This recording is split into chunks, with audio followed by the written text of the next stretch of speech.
My name is Gracie. Our daughter's name is Margaret, although she prefers Margot. She's definitely her daddy's daughter. We don't get along very well. I think it's because she and I are both schemers. Throughout our marriage, I cheated on my husband from time to time. I just can't help it. I have a sex addiction, and Jack isn't up to my level in the bedroom. Anyway, that's not why I married him. I married him because he was easy to control and because he knew how to make good money. Maybe that sounds cold to you, but then you probably live in a trailer and drive a Ford. I drive a Mercedes S-Series and live in a fucking mansion. If you've decided to settle down or haven't prepared for the future, don't judge me. Jack never cheated on me. He used to be like an adorable puppy who followed me everywhere. I taught him everything in the bedroom. Luckily, he believed my claim that I learned it all from the internet. I'm saying he's not up to my level in bed, but he's pretty darn close now, thanks to my training. Perhaps this is why I am so sad about our possible divorce. You see, everyone gets caught at some point. In my case, while I was having sex with a lustful citizen of the Dominican Republic, my daughter skipped school and filmed my sex in high definition on the camera of the phone I bought her. God, what a monster I raised. I should have had a fucking abortion, but she was the one who tied Jack to me when we were younger and doubtful. Decisions. Hindsight never helps when you need it. When I got home that day, I saw her grin at me and run upstairs. That's when I walked into the living room and walked straight into a nightmare. My most recent sex scene was shown on TV. Jack sat in front of him with tears and a high-pitched sound coming from his chest. My husband slowly self-destructed before my eyes. I froze.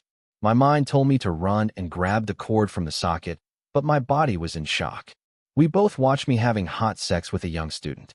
In an ideal world, even at this stage, my husband would be horny. Then we might just come to an understanding. But it wasn't to be. He finally jumped up and threw the remote at our very expensive UHD flat-screen TV. His head turned like a tower to face me. His eyes met mine, and all I saw was blind rage or hatred. I can't say exactly what it is. Jack, I can explain. It was, yes, it was an accident or God's providence, right? I thought I knew about the difficulties between men and women, how it rarely works out. And yet I kept trying like a fool. His hands clenched and unclenched. His breathing was ragged. For the first time since I met him, I truly felt afraid that he might hurt me. Strangely, it sounded like he wasn't surprised by my affair, but I didn't have time to think about it. Instead, he ran into the garage and I heard his truck start, an old Ford that he kept running. He always joked that it gave him farm credit when he went out and tended to his animal patients. Even after he stopped being a veterinarian, he kept that stupid pickup truck. Immediately after that, I heard the automatic garage door start to open, and before I could run into the driveway, he pulled out into the street. Please, God, let him buckle up, I heard. My monster, my offspring, also stood on the staircase and looked out the panoramic window. What the hell do you care? You did this to him, I shouted. What do you mean, I did this to him, my hopefully soon-to-be ex-mother? I didn't have sex with a guy while I was married, with a guy young enough to be my boyfriend. You are so monumentally naive. What an evil monster I raised. I needed her to get out of here. I started making a plan to save my life, and the first step was to send the prude to her grandparents, after I, of course, confiscated her phone and destroyed the DVD she burned so her dad could watch it. You are going to visit your grandparents. I would advise not to mention any of this to them. You no longer have any proof, and I can certainly make your life extremely difficult while you live under this roof. You're crazy if you think I won't be able to control your father once he calms down, so don't make a kid of me. At the end, I screamed. I thought that she ran upstairs in fear, but then I did not yet know about the cloud. Fucking computers. A day passed. My daughter was safely, or so I thought, hidden where she could no longer harm me, and my husband finally returned home. His eyes were red, and he looked like he was still awake. I rubbed my eyes furiously when I heard him arrive without me changing my clothes. When he entered the living room, I tried to appear in terrible shape. I exhaled carefully in the voice of a little girl. Please forgive me. I must have had a nervous breakdown. I sniffed. I don't know what came over me to allow this to happen. His gaze was cold, even despite the pain. His gaze was full of some incomprehensible emotions. I slowly stood up and hugged him, but noticed that he did not return my gesture. He just stood there, like a fence post or a tree, unyielding. I failed you. Us, and our daughter. I can't undo what I did. I love you. Sob, and and I won't fight if you want to leave me. I took a calculated risk. It could have gone either way, but I think the odds were definitely in my favor. Finally, he spoke. Would you please stop rubbing yourself against me, because I can't concentrate when you do that. I'm tired, and I need more time to think without your influence. I'm going to sleep in the bedroom for a while with the door locked, so you need to take everything you need from there and go to the spare bedroom. It's good that he didn't fall for the divorce gambit. I ran upstairs and grabbed a few things from the closet and master bathroom, then took them to the spare bedroom down the hall. When I was returning, the lock on the door clicked. I knocked lightly on the door. Jack, can we at least talk soon? We can talk in the morning. Now came the hardest part. I needed to look even worse, so I avoided drinking water or eating. I ruffled my hair even more and stuck my finger down my throat to vomit. Some liquid on my sundress, some carefully applied snot also completed the look. In addition, I placed a glass of vodka next to me and applied a little Vaseline to the back of my hand. I forced myself to stay awake the rest of the day and night to increase the appearance of fatigue. When Jack came down the next morning, I quickly rubbed Vaseline on my teeth to keep my lips open in the semblance of a smile. I also splashed a couple of drops of the remaining vodka in my eyes to induce redness and tears.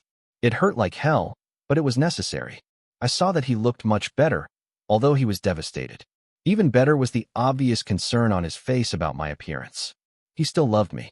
I had a chance. Oh my God, Grace, you look terrible. Let's get you to bed. He picked me up and carried me to the master bedroom. I sobbed on his shoulder as he carried me into the room and laid me down. It got even better when he lay down next to me and started talking. You hurt me, Grace. You really shook the pillars of heaven, but I don't want you to hurt yourself. Mom called and said they were taking care of Margot, so we needed to talk. He looked confused, but continued, I thought about it very hard. I mean harder than I've ever thought about in my life. I think I might be willing to give you another chance, but you need some counseling about your issues. There is something else. Whatever, my love. I swear quiet, he almost shouted. I think he was more outraged than he seemed. There's one more thing, Grace. You probably won't like it, but I need you to feel the soul-crushing pain you put me through. I can't tell you when this will happen, but sometime in the future, I'm going to sleep with another woman and film it. If you want us to continue, you'll have to watch me have sex with someone else. Then we'll be even. I was truly shocked. I created a monster out of my loving husband, and he was determined to disfigure me. The mere thought of him doing to another woman what I had done to my lovers was almost unbearable, but I needed him.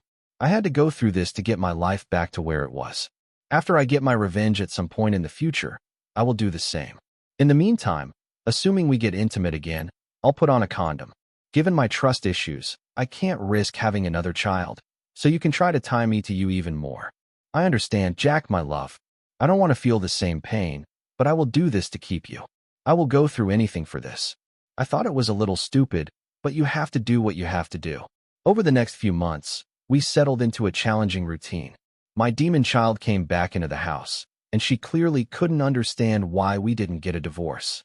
I just grinned at her and reminded her that I run this family. After that, she no longer directly challenged me. Counseling was also easy. I just blamed my addiction to sex. The doctor ate it and burped it up for my hubby like he was a baby egret. The problem was, as I mentioned earlier, my husband was trying his best to have sex with me in a stupid way. He took control of the bedroom right out of my hands. Every time he took me, I wondered if he had learned his new passionate techniques from another woman. When we didn't have sex because he claimed he was sick or tired, I worried. Was it possible that tomorrow I would see him making out with a young girl, possibly falling in love with her? The cumulative effect was devastating.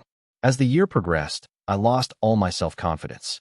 I couldn't risk having an outside affair become known to my husband, so I relied solely on him. I was sad when he didn't pay attention to me.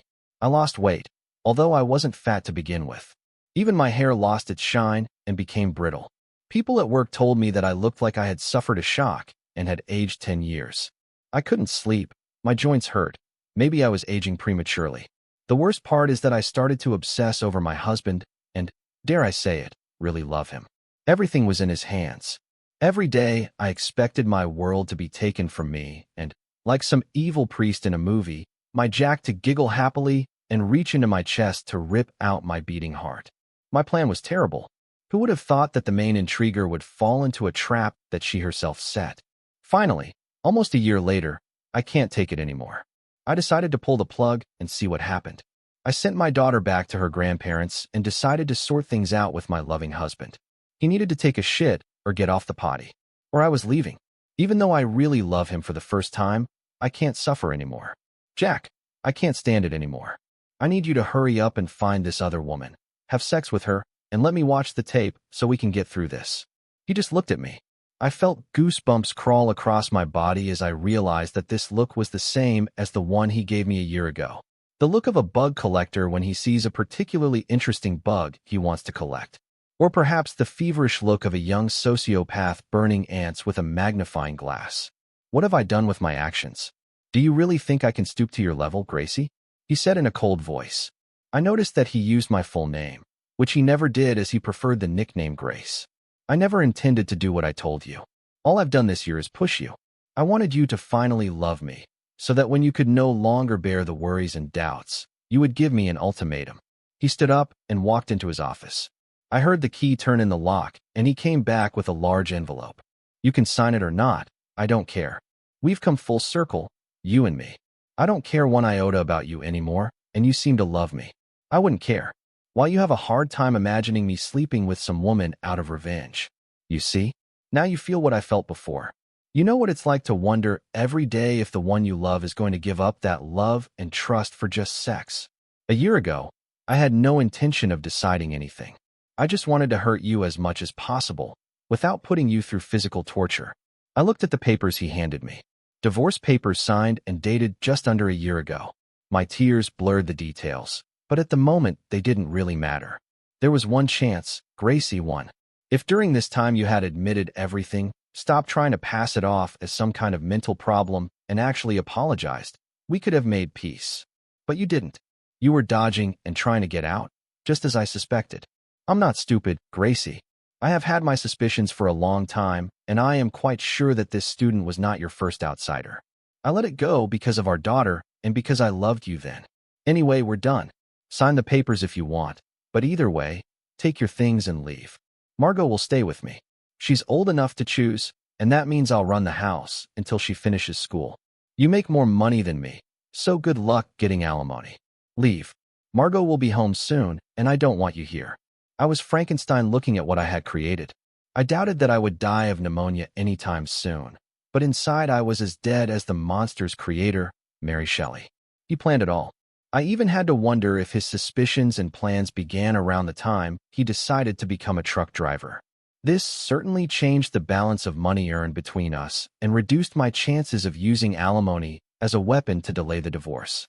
He was also right that my daughter was old enough to determine where she would live for custody purposes. In truth, the agreement was more than fair. Since he was making less money and would likely become the custodian, I could be forced to pay him child support. I could sue the whole thing, tie it up for months or years, but the enormous economic cost of having a lawyer work for so long makes it foolhardy. Since I had few options, I reluctantly signed the papers there and then, packing a few things before leaving. I can just have the movers pick up the rest. After all, things are just property. What I really want, I no longer have. This should have been the end of my sad story, but my daughter, making it clear that she was not afraid of me and that she never wanted to see me again, uploaded my shameful actions from the cloud to the MILF website. The fallout from my amateur videos was swift, faster than the lawsuit that resulted in them being removed. I lost my job as a veterinarian and was forced to look for a job in another state where I could explain my sudden layoff. Someday, I am sure, I will overcome the pain, the hellish feeling as if I was being cut into pieces. I'm still attractive enough that even if I don't forget Jack, I could replace him. I'm just not sure what benefit it could have. I've been in a marriage before that I entered into not fully loving my spouse, and look where it got me. I'm certainly not as strong as Jack. Jack gave me a whole year to act honestly and correctly, and then, perhaps, he would accept me again. I couldn't do it. As for my current love life, I have casual relationships, but I am emotionally cold and dead inside. I still love the monsters I created. Subscribe to our channel so that your second chaff doesn't cheat on you, and go ahead and listen to the next story, because this story is nothing compared to the next one. If you're under 18, don't even think about listening to the next one.